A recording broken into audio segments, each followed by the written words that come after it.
Most people don't lose money in the markets because they picked the wrong asset. They lose money because they picked the wrong mindset. Whether it's Bitcoin, stocks, or real estate, the real battle isn't on the charts. It's in your head. When prices go up, greed kicks in. When prices go down, fear takes over. Michael Saylor actually said it best. If you don't understand Bitcoin, you're not rich enough to afford to be cynical about it. And Warren Buffett once said, the stock market is a device for transferring money from the impatient to the patient.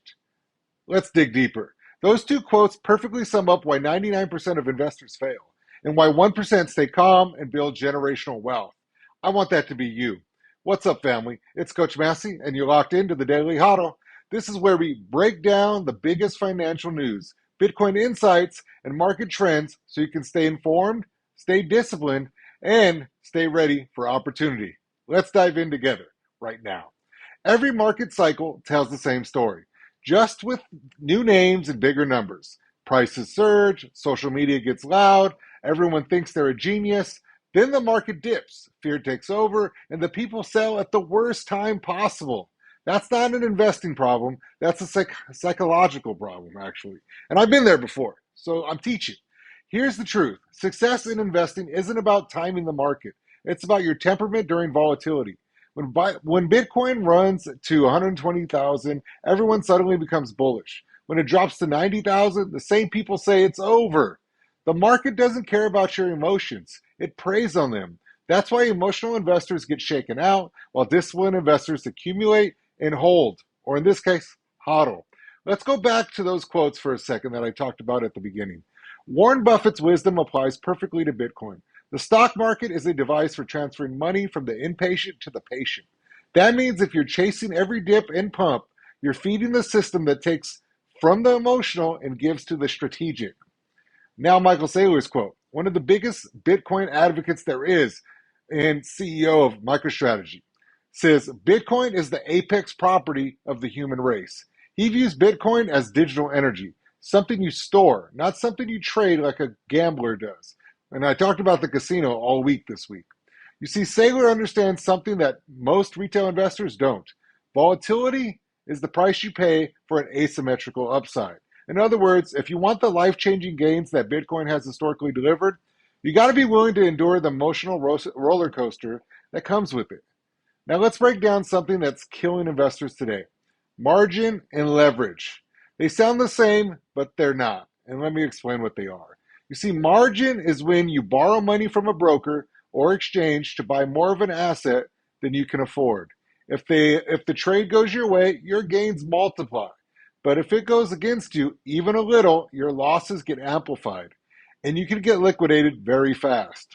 Leverage, on the other hand, is a multiplier on your position. It's using borrowed money to amplify exposure. In Bitcoin trading, people go 10x, 50x, or even 100x leverage. That's not investing, that's gambling with a timer. And when markets dip, leverage gets wiped out first. It's why Bitcoin crashes often accelerate because exchanges liquidate positions automatically, and that affects the price.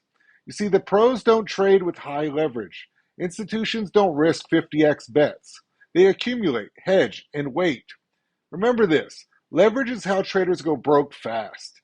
Patience and discipline are how investors build wealth slow. Let's keep it real. Markets are very emotional right now.